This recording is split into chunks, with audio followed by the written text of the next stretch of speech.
Hermanos y hermanas, Dios les bendiga. La iglesia que se congrega para adorar el nombre de Jesús y para recibir a través de este culto nuevas fuerzas. Y en el caso particular de la predicación, lo que Dios tenga que decirnos.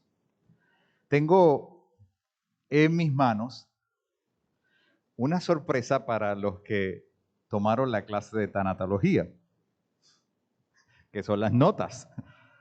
Así que los que tomaron esa clase no se me vayan porque María le va a entregar sus notas hoy. Bien, tenemos también la notita de nuestro hermano Jorge Colón que pide oración por su mamá porque sufrió una caída y pues naturalmente así lo haremos. Oraremos por la mamá de Jorge Colón. Y yo quiero preguntar en este día porque mi evaluación visual me dice que es el caso de algunas personas. Yo quiero que me alcen la mano cuando haga esta pregunta sin temor porque es para celebrarlo. Levánteme la mano las personas que después de haber pasado una situación, puede ser relacionada al COVID o no, vieron interrumpida su asistencia a la iglesia y hoy están de regreso. Levánteme la mano, levánteme la mano. Y la iglesia da un fuerte aplauso a esta persona porque les podemos recibir hoy en la casa de Dios. Sabemos que hay situaciones diversas, ¿verdad?, que han tocado y trastocado la agenda normal de nuestras vidas. Así que eso nos llena de mucha alegría. Bien, el pasaje que he escogido para la reflexión de esta mañana lo vamos a encontrar en un libro del Antiguo Testamento, pero antes de eso, antes de usted ir allá, yo quiero decirle sobre la persona que escribió este texto, que se piensa de él que fue asesinado, aserrado, en el año 695 a.C. Le estoy hablando del profeta Isaías. Y el texto lo encontramos en el capítulo 62, del 1 al 5. Capítulo 62 de Isaías, del 1 al 5. Y dice así la palabra de nuestro Dios, en el nombre del Padre, del Hijo y del Espíritu Santo, en Isaías 62, del 1 al 5. Por amor de Sión no callaré, y por amor de Jerusalén no descansaré, hasta que salga como resplandor su justicia y su salvación se encienda como una antorcha. Entonces verán las gentes tu justicia y todos los reyes tu gloria. Y te será puesto un nombre nuevo que la boca de Jehová nombrará. Y serás corona de gloria en la mano de Jehová y diadema de reino en la mano del Dios tuyo. Nunca más te llamarán desamparada, ni tu tierra se dirá más desolada, sino que serás llamada Hefzibá y tu tierra Beula, porque el amor de Jehová estará en ti y tu tierra será desposada. Y allí cuando usted escuchó Hefzibá, piense en el deleite que está en mí. Y cuando escuchó Beula, piense en el sentido de la desposada. Para decirlo en una oración, ser atraídos hacia Dios a través del vínculo que es más grande que el que se da en una unión matrimonial, esa relación produce deleite en nuestra vida. ¿Cuántos en esta mañana pueden decir, sentir que sienten el gozo de la presencia de Dios? Y como ese amén fue tan contundente, ¿cuántos podemos, en una manera espontánea, puede ser audible o no, o estridente o no, pueden expresar con su boca o con su pensamiento una palabra de adoración a Dios? ¿Verdad que sí? Cuando decimos, por ejemplo, algo tan sencillo como gracias, Señor, estamos haciendo eso. Estamos adorando a nuestro Dios.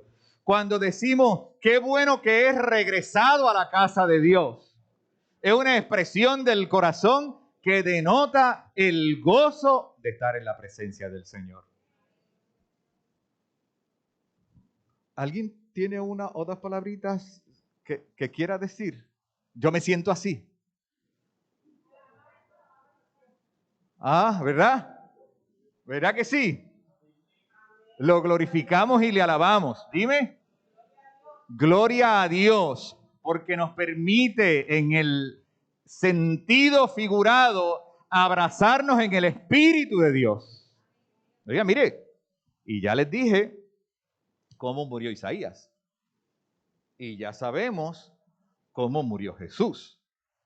Y hay mártires de la fe como Pedro y tantos otros de esa época y a través de la historia que han muerto de esa manera, de una manera terrible, pero su vida fue tan valiosa y tan productiva en el sentido de lo que dejaron, que hoy nosotros podemos hablar de Isaías y apropiarnos de su mensaje de una manera que nos hace deleitar en la presencia de Dios.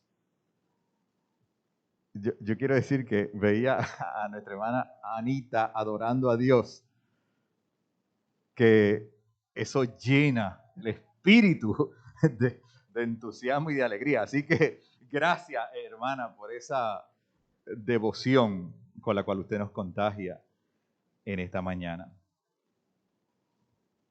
Pero además de eso, nosotros sabemos que mañana se celebra la vida de un mártir, Martin Luther King, que es un mártir de nuestro tiempo porque es una persona del siglo XX que también dejó una marca en la historia. Y como era pastor, yo creo que lo menos que pudiéramos hacer es reconocer su legado con una mención de su vida para afirmarlo, celebrarlo, pero también para imitarlo. ¿Verdad? Yo creo que eso es una de las marcas importantes, sea de los mártires o no, ¿verdad? De personas que han pasado por el camino de la fe y han dejado huellas. El hecho de nosotros poder reconocerle, pero advertir que en ese legado de vida hay cosas que podemos imitar. Y en el 1983, Martin Luther King era amigo de Puerto Rico, vino al seminario a exponer un discurso. En el 1983, Ronald Reagan, el presidente de los Estados Unidos, firmó la ley que convirtió al día de Martin Luther King Jr. en un día feriado público oficial y se conmemoró por primera vez 3 años después, es decir, en el 1986 se comenzó a celebrar y un día como mañana también lo celebramos. Y como es un ícono de la fe, ¿verdad?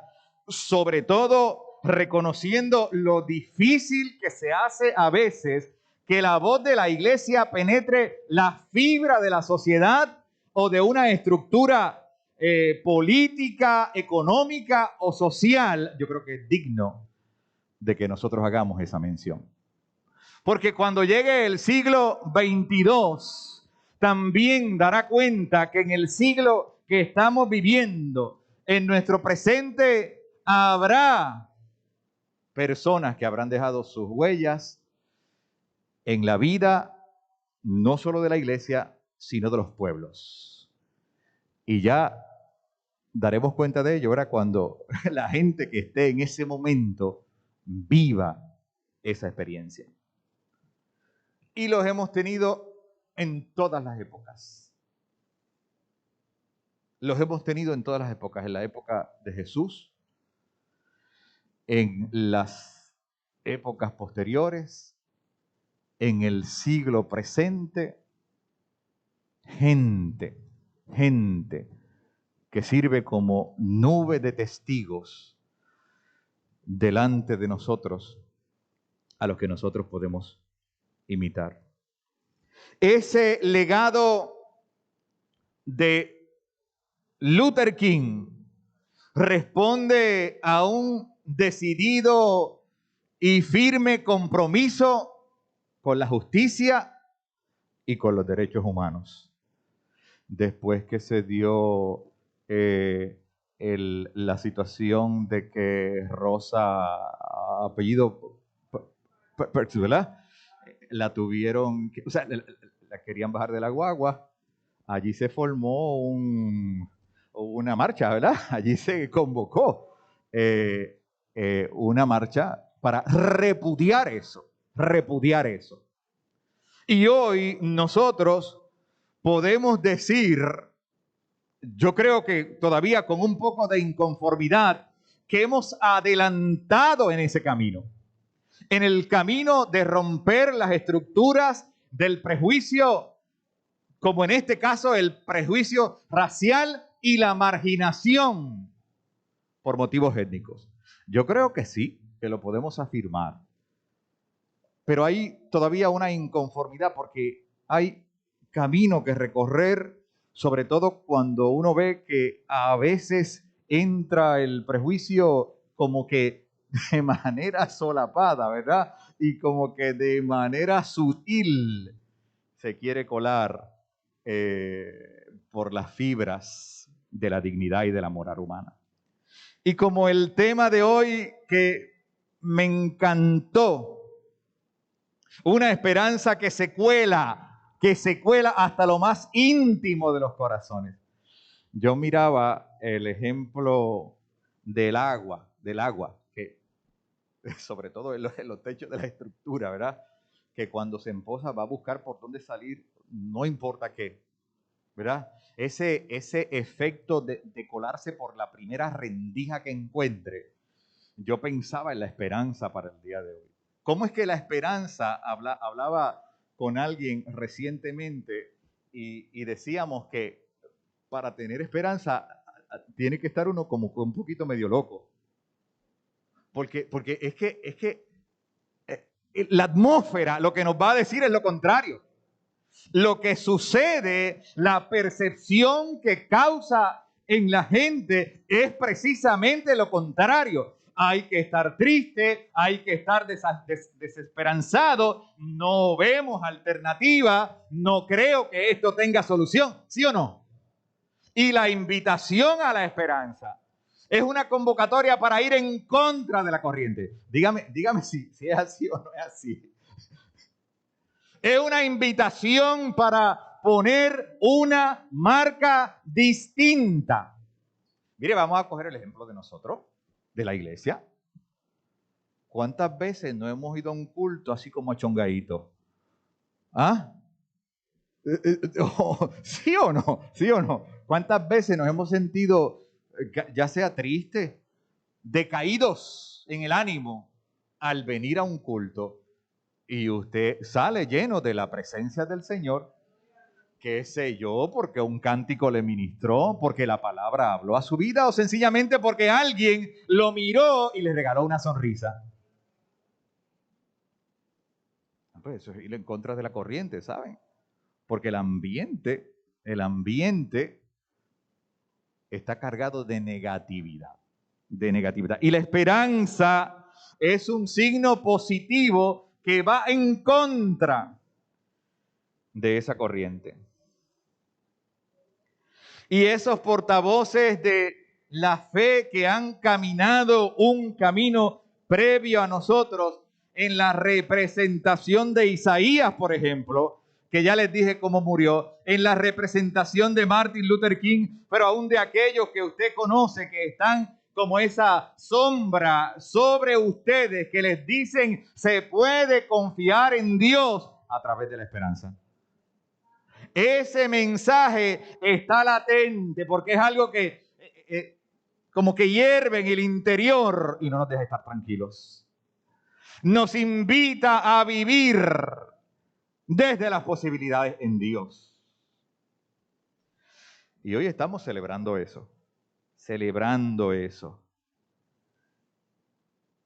En los casos en los que a los mártires les cuesta la vida, yo pienso que hay una deuda de nuestra parte hacia ellos y hacia ellas.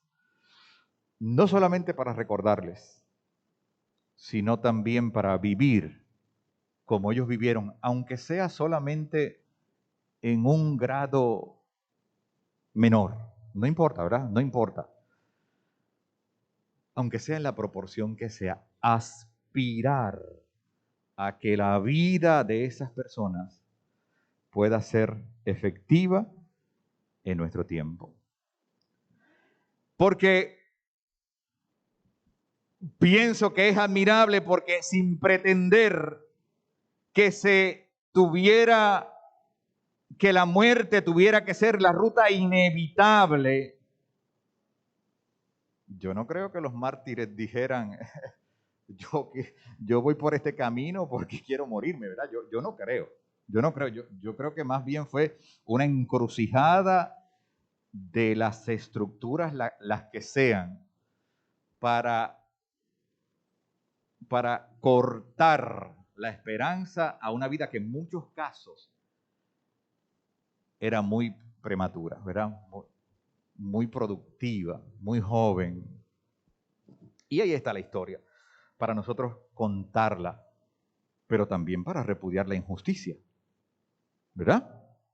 Para repudiar lo que está mal. Por eso les digo, hay una invitación en el Evangelio para ir en contra de lo que ha sido establecido cuando eso nos puede llevar por un camino de injusticia. La iglesia en mayúscula no solo debe cumplir con la encomienda de la justicia, sino además no perder de perspectiva que en su sentido más amplio es también llamada a vivir por lo que cree. Yo recuerdo que yo predicaba un mensaje sobre la esperanza. Llevamos un tramo hablando de la esperanza, ¿verdad? Y yo decía que la esperanza tenía que estar vinculada a la justicia, ¿verdad? Que una acompaña a la otra y además una alimenta a la otra, ¿verdad? Y a la inversa también. Así que yo creo que la esperanza tiene que hablarnos también de un día mejor. Bueno, pues obviamente que se burlarán. Mire, cuando la lógica me dice que no hay solución, la esperanza me dice que sí se puede. Cuando la razón me dice que aquí se acabó todo porque ya no hay manera de mirar las posibilidades del futuro, la esperanza me dice hay que seguir luchando. Cuando las estadísticas, que nos encanta, ¿verdad?, analizarlas, nos dicen que ya todo está acabado, la esperanza llega como un último resquicio y nos dice, tenemos que seguir hacia adelante en el nombre de Dios hasta que Él venga.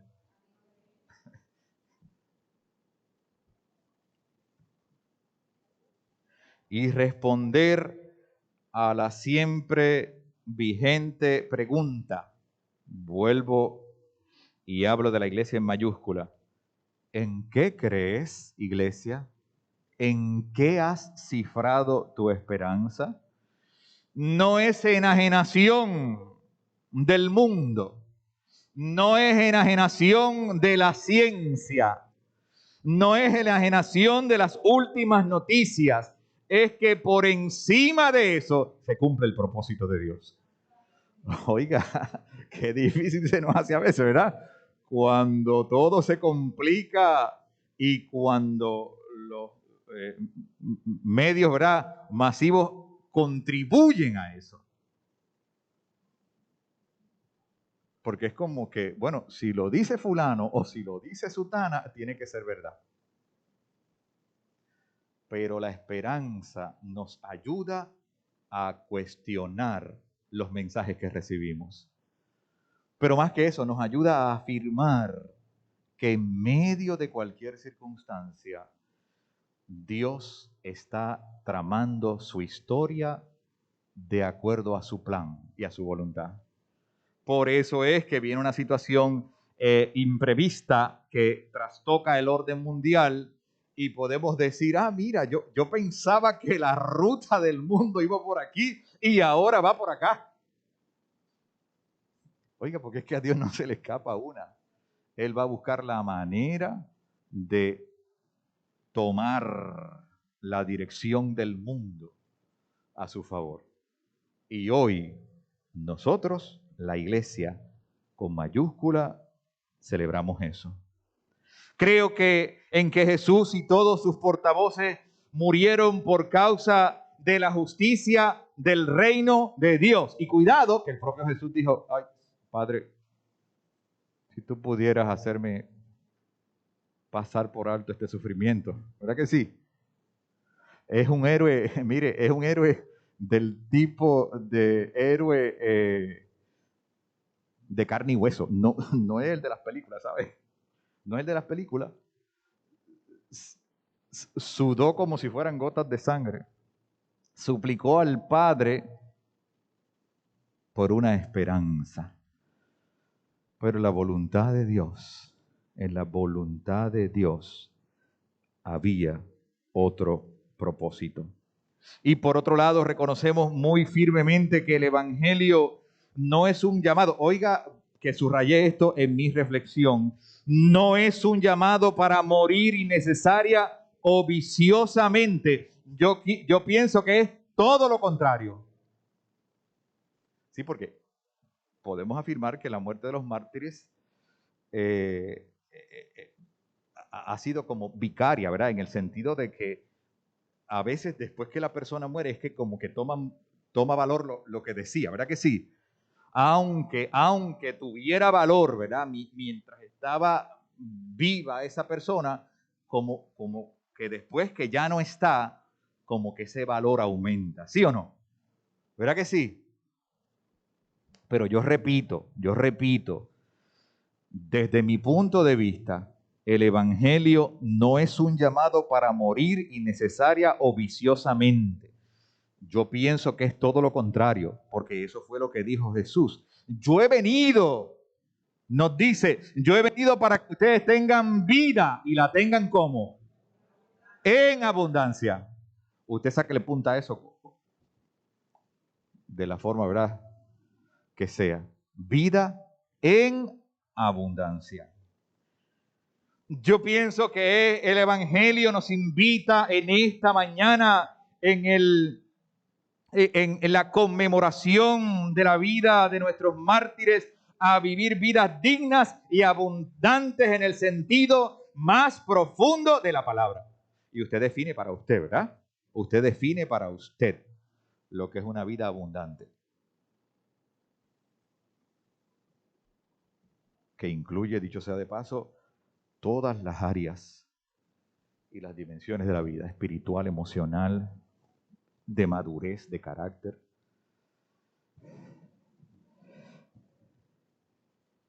Y que cuando se troncha el futuro de un ser humano, su muerte merece el repudio y el rechazo de todo aquel y aquella que proclama el reino de los cielos. Máxime cuando podemos constatar las atrocidades que desde el poder de las estructuras, póngale el nombre que tengan, cometen esas estructuras a costa de cualquier cosa, sin importar ni los motivos ni las consecuencias. Pero en lo que respecta a Martin Luther King y otros como él, sus cortas vidas no fueron en vano. A través de su muerte, sus enseñanzas han quedado plasmadas para el presente y posteridad, para honrarle, como ya dijimos, pero para recordarles como, por ejemplo, lo que la Corte Suprema de los Estados Unidos, el 13 de noviembre de 1956, declarara ilegal la segregación racial en lugares públicos. Yo quiero darles una asignación para terminar. Piense en el transcurso del día, piense en qué cosas que ocurren en nuestro país, hoy, ¿verdad? Hoy, ahora mismo, están trastocando la justicia de Dios. Porque a su vez, eso también interfiere con la esperanza que pueda tener un pueblo. Piense en el transcurso de este día, llévese esa reflexión de asignación. ¿Cuáles son los puntos que podemos señalar?